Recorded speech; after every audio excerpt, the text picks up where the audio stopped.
Voting हो रही है। 17वां उपराष्ट्रपति चुनाव जो है वो चल रहा है और दोनों ही इंडिया ब्लॉक के और एनडीए के जो प्रत्याशी हैं वो मैदान में हैं। जी बिल्कुल, ये तो वोटिंग प्रक्रिया आज है और निश्चित रूप से वो तो क्लियर है कि एनडीए के उम्मीदवार जीतने जा रहे हैं।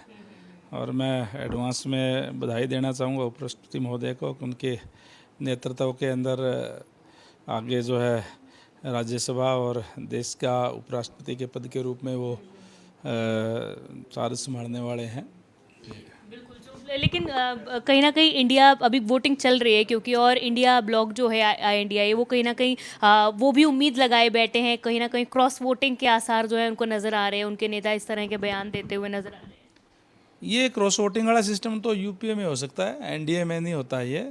ये अभी आदरणीय नरेंद्र मोदी जी के नेतृत्व के अंदर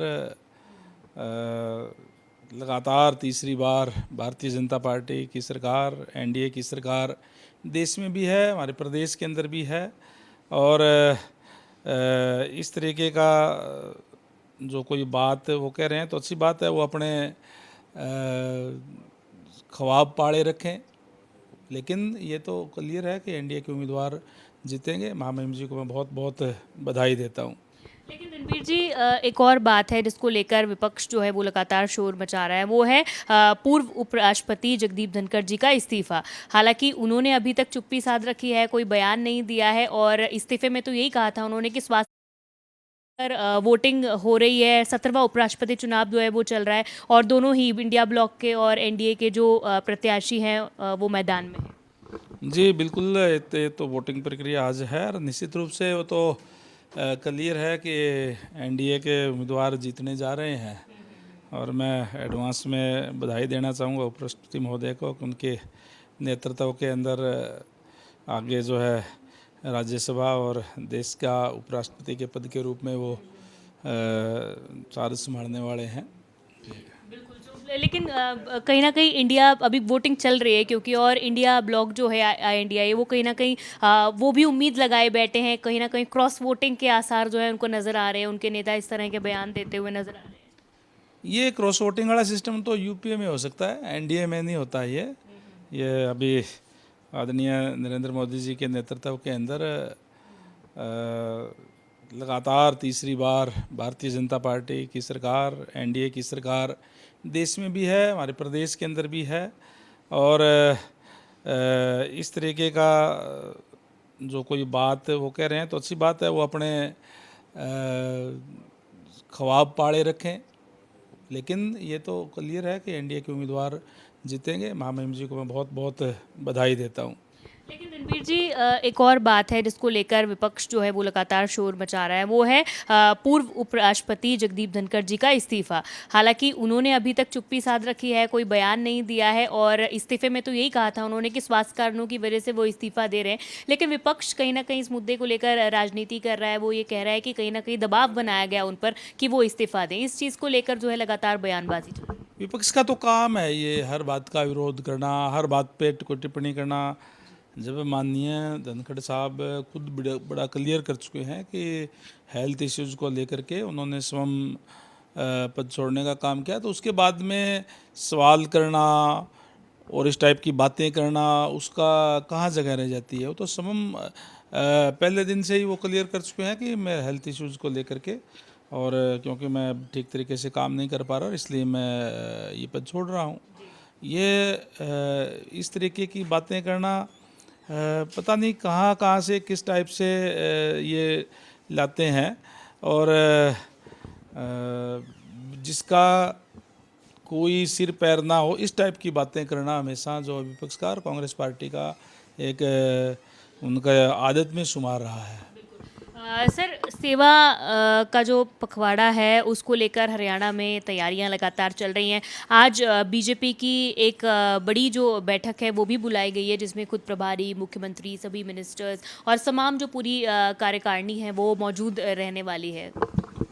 बिल्कुल, आज जो है 17 सितंबर से लेकर के 2 अक्टूबर तक सेवा पखवाड़ा हमारा जो हम मनाने का काम करेंगे पूरे देश के अंदर। हमारे यहाँ प्रदेश के अंदर भी की रूपरेखा आज जो है वो मीटिंग है और वो पहले भी हम बना चुके हैं। कल भी मैंने अलग अलग डिपार्टमेंट्स की मीटिंग ली थी, जिस तरीके से हर दिन अलग अलग डिपार्टमेंट पूरे प्रदेश भर में ये कार्य करेंगे।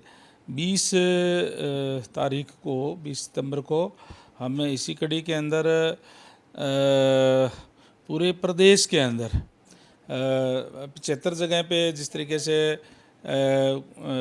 जो है सड़कें हम पीडब्ल्यूडी की तरफ से शुरू करेंगे। 75 जगह से ही हम जो है मार्केटिंग हमारा बोर्ड है वो शुरू करेगा। और इसी तरीके से जो जिला परिषद की तरफ से जो सड़कें जो बनती है वो भी HSIDC, HSVP, ये अलग अलग जगह पे करेंगे, जहाँ कहीं न कहीं कोई विधायक या कोई मंत्री या कोई हमारे ऑफिसर वो अलग अलग जगह पर जो जाएंगे। ये 75वां जन्मदिन है माननीय नरेंद्र मोदी जी का, और इस सेवा पखवाड़े के अंदर ही हम जिस चीज़ की शुरुआत करेंगे वो 7500 किलोमीटर सड़कें जो है वो नई कारपेट करने का काम हम जो है प्रदेश के अंदर करेंगे, जिसमें से लगभग 6100। जन्मदिन है तो क्या कोई ऐसा भी टारगेट दिया है कि 75 किलोमीटर की जो सड़कें हैं वो बनाने का जो टारगेट है उनका इनॉग्रेशन जो है वो हो? नहीं, मैंने जिस तरह कहा कि 20 तारीख को, 20 सितंबर को हम 75 जगहों पे हम अलग अलग जगह पे सड़कें को है उसके कारपेट करने की शुरुआत करेंगे, उसका उद्घाटन करेंगे। और वहाँ पे हर जगह पे कोई न कोई हमारा जो है MLA, विधायक, मंत्री वो रहेंगे। एक जगह से माननीय CM साहब जुड़ेंगे।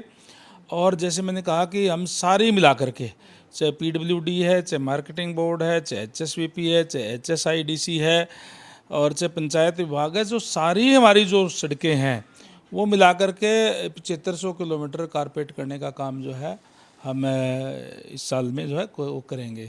सर, क्योंकि 75 नंबर को लेकर जो है वो सारी चीज़ें की जा रही है और कोइंसिडेंटली शायद हरियाणा में जो रेस्ट हाउसेज हैं वो भी 75 इन नंबर है, तो क्या वहाँ पर भी प्लांटेशन का कोई? जी बिल्कुल, जो 75 जो रेस्ट हाउसेज हैं वो PWD के हैं। PWD के 75 रेस्ट हाउसेज हमारे हैं, और 75 के 75 रेस्ट हाउसों की सफाई, उनके ऊपर वहाँ प्लांटेशन, जो एक पेड़ माँ के नाम वो, और उसके अच्छी तरीके से साफ़ सुथरा करना, ये तमाम चीज़ें करेंगे। उसके अलावा जो अलग अलग डिपार्टमेंट के और भी रेस्ट हाउसेज हैं, चाहे वो इरिगेशन के हैं, चाहे मार्केटिंग बोर्ड के हैं, और दूसरे डिपार्टमेंट के हैं, उनको भी इसी तरीके से साफ़ सफाई करा जाएगा। 75 जो की बात आपने कही वो 75 PWD के टोटल रेस्ट हाउसेज हमारे पास हैं।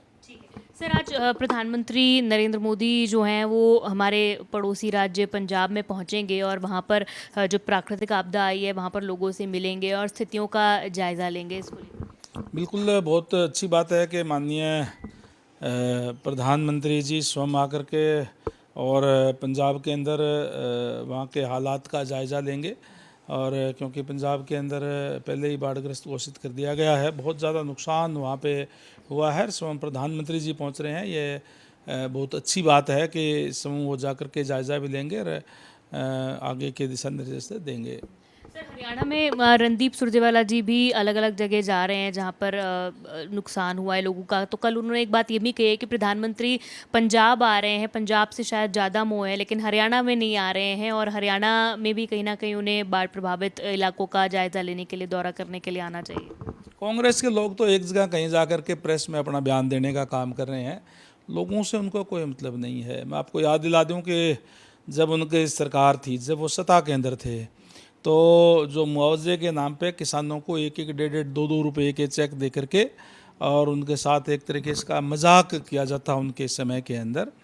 और ये तो भारतीय जनता पार्टी की सरकार है, और माननीय मुख्यमंत्री महोदय ने आदेश किए हैं कि जहाँ जहाँ भी ये खराबा हुआ है, हम जहाँ 100% खराबा है वह 15,000 प्रति एकड़ के हिसाब से किसानों को मुआवजा दिया जाएगा। वहीं चाहे कोई किसी के मकान का नुकसान हुआ है, किसी के कोई मकान अगर कोई कंडम हुआ है तो उसकी भी भरपाई की जाएगी। इसी तरीके से किसी के कोई अगर पशुधन का भी अगर कहीं कोई नुकसान हुआ है तो वहाँ भी उनके सरकार की तरफ से मदद की जाएगी।